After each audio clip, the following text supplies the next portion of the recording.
মানুষের আল্লাহ তাবারাক ওয়া তাআলা কোন নফল, কোন ফরজ, কোন ইবাদতে আল্লাহ তাবারাক ওয়া তাআলার নিকটে কবুল হবে না, হবে না, হবে না। সুবহানাল্লাহ। কয় শ্রেণী মানুষ?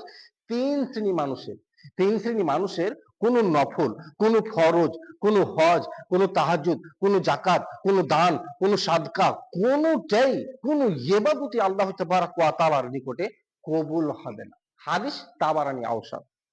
হযরত উমামা রাদিয়াল্লাহু তাআলা আনহু তিনি বলেন, রাসূলুল্লাহ সাল্লাল্লাহু আলাইহি সাল্লাম বলেছেন, তিন শ্রেণী মানুষ। কয় শ্রেণী মানুষ?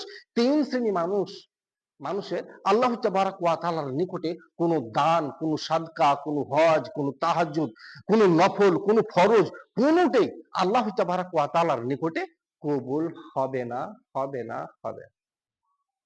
তার মধ্যে এক শ্রেণী মানুষকে পিতা মাতার অবাধ্য সন্তান।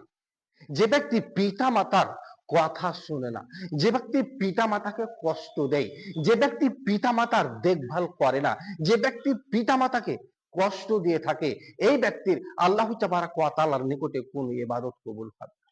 সুবহানাল্লাহ। পিতা মাতার অবাধ্য সন্তান, পিতা মাতাকে যে ব্যক্তি শ্রদ্ধা করে না, পিতা মাতাকে যে ব্যক্তি দেখভাল করে না, যেমন আজকে আপনি দেখছেন পৃথিবীর মধ্যে অনেক সন্তান বুলেট বাইক চালায়, বড় বড় গাড়ি চালায়, অথচ তার তার পিতা তার মাতা ভিক্ষা করে খায়। সুবহান, আস্তাগফিরুল্লাহ। কত বাবা মা, কত পিতা মাতাকে দেখতে পাওয়া যায় আজকে ফেতরা চেয়ে বেড়াচ্ছে, কত পিতা মাতাকে দেখা যাচ্ছে যে তারা খালের টাকা চেয়ে বেড়াচ্ছে, কত বাবা মাকে দেখা যাচ্ছে ভিক্ষা করছে, কিন্তু তার সন্তান বড় লোক, তার সন্তান বাইক চালিয়ে বেড়াচ্ছে, বড় বড় বাড়ি মালিক, বড় বড় গাড়ির মালিক, অথচ তার পিতা মাতা কি করে? মানুষের দরবারে ভিক্ষা করে, ভিক্ষা করে, ভিক্ষা করে। আস্তাগফিরুল্লাহ, নাউযুবিল্লাহ। এই সমস্ত সন্তানের, এই সমস্ত যুবকদের আল্লাহ তাবারাক ওয়া তাআলা কোন নফল, কোন ফরজ, কোন ইবাদত আল্লাহ তাবারাক ওয়া তাআলার নিকটে গ্রহণযোগ্য হবে না। সুবহানাল্লাহ। আজ এরকম সন্তান, এইরকম মানুষ পৃথিবীতে অহর দেখা যাচ্ছে, যারা পিতামাতার দেখভাল করে না। এরকম সন্তান অনেক। দ্বিতীয় নম্বরে নবী করিম সাল্লাল্লাহু আলাইহি সাল্লাম বলছেন, ওই ব্যক্তির আল্লাহ তাবারাক ওয়া তাআলার নিকটে কোনো নফল, কোনো ফরজ, কোনো ইবাদতে আল্লাহ তাবারাক ওয়া তাআলার নিকটে গ্রহণ হবে না। সে ব্যক্তি হলো সে ব্যক্তি যে ব্যক্তির দান করে খোটা দেয়। দান করার পরে কি করে? খোটা দেয়, খোটা। মসজিদে একটা জানালা দিয়েছে, মসজিদে একটা গেট দিয়েছে, মসজিদে একটা ফ্যান দিয়েছে, মসজিদে একটা কিছু একটা দান করেছে। দান করার পরে সমাজে বলে বেড়াচ্ছে যে আমি মসজিদের এই ফ্যানটা দিয়েছি, আমি মসজিদে এই জানলাটা দিয়েছি, এই মসজিদে আমি মেম্বারটা দিয়েছি, এই মসজিদে একটা দরজা দিয়েছি, বলে মসজিদের দরজাটা হয়েছিল, আমি দিয়েছি বলে জানালাটা হয়েছিল, আমি দিয়েছি বলে এই ফ্যানটা হয়েছিল। এই কথা বাজারে এখানে ওখানে কি করে? খোটা দিয়ে বেড়ায়। নবী করিম সাল্লাল্লাহু আলাইহি ওয়াসাল্লাম বলছেন, যে ব্যক্তি দান করার পরে মানুষের সামনে বলবে, মানুষকে খোঁটা দিবে, নবী করিম সাল্লাল্লাহু আলাইহি ওয়াসাল্লাম বলছেন ওই ব্যক্তির কোনো নফল, কোনো ফরজ, কোনো ইবাদতে আল্লাহ তাবারাক ওয়া তাআলার নিকটে কবুল হবে না, হবে না, হবে না। সুবহানাল্লাহ। আজ এরকম মানুষ অনেক।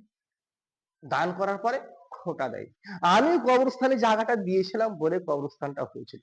সুবহানাল্লাহ। আমি ওই ঈদগাহতে এইটুকু জায়গা দিয়েছিলাম বলে ঈদগাহটা হয়েছে।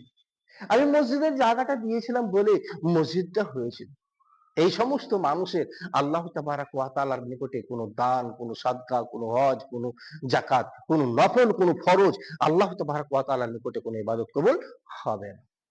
তৃতীয় শ্রেণী মানুষ হচ্ছে সেই, নবী করিম সাল্লাল্লাহু আলাইহি সাল্লাম বললেন, যে ব্যক্তি তাকদীরকে বিশ্বাস করে না, যে ব্যক্তি তাকদীরকে বিশ্বাস করে না, নবী করিম সাল্লাল্লাহু আলাইহি ওয়াসাল্লাম বলছেন যে ব্যক্তি তাকদীরকে বিশ্বাস করবে না, তাকদীরকে বিশ্বাস করে না, এই ব্যক্তির তাহাজ্জুদ, এই ব্যক্তির ইবাদত, এই ব্যক্তির নফল, এই ব্যক্তির ফরজ কোন ইবাদতে আল্লাহ তাবারাক ওয়া তাআলার নিকটে কবুল হবে না।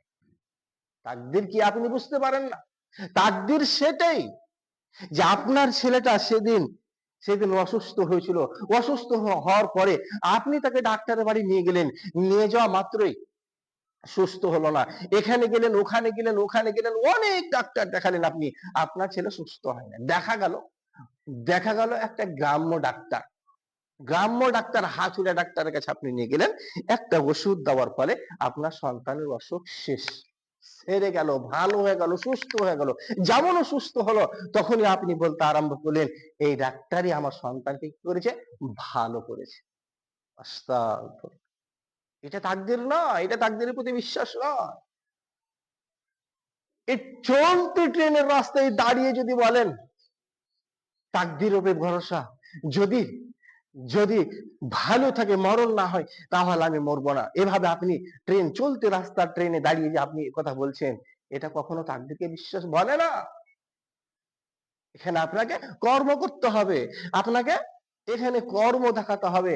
নবী করিম সাল্লাল্লাহু আলাইহি ওয়াসাল্লাম বলছেন, তাকদীরকে যে ব্যক্তি বিশ্বাস করে না, আপনার স্ত্রীর 12 বছর থেকে সন্তান হয় না, সন্তাতি হয় না, শেষ পর্যন্ত আপনি 13 বছরে যখন হলো, তখন আপনি আপনার স্ত্রীকে একটা গণকের কাছে নিয়ে গেলেন, একটা গণিকের কাছে নিয়ে গেলেন।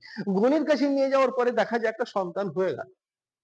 যেমনই সন্তান হয়ে গেল, তেমনি আপনি এই কথা উচ্চারণ করছেন যে গণির কাছে যাওয়া মাত্রই আমার সন্তান হয়ে গেল, ও অমুক গণি আমাকে সন্তান দিয়েছে।